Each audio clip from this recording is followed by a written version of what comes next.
Bukod sa holiday plans, binahagi rin ng ilang Kapuso stars ang kanilang New Year's resolution at ang mga nilulook forward nila sa 2026. Makichika tayo kay Athena Imperial. Sa Fun Run for a Cause na ito sa Pasay, nakiisa ang Kapuso stars na sina Barbie Forteza at Jake Vargas.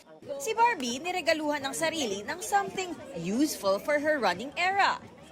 Naisipan kong bilhan ng sarili ko ng treadmill sa bahay para anytime I want, pwede ako mag-training, pwede ako mag-practice. Si Jake naman looking forward na sa nalalapit na kasal nila ni Ina de Belen.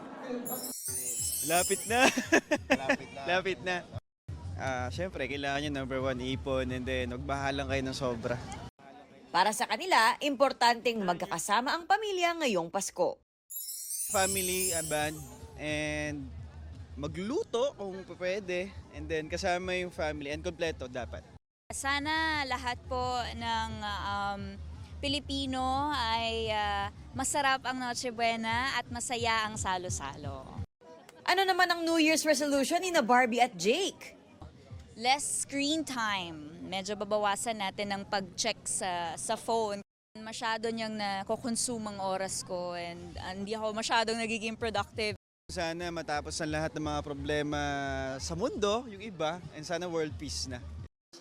Si Miss Universe Philippines 2023 at Sparkle artist Michelle Marquez D, hindi pa raw masabi kung saan siya magpapasko. Pero ang sigurado, with family and friends. My mom, my brothers, and my sisters still seeing if kaya niyang dumaan dito sa bansa. Pero definitely wherever it is around the world with family ako. For the holiday season, comfort ang preferred style and look ni MMD. For me kasi my best way to celebrate the holidays is kapag pwede na ako mag-dress down.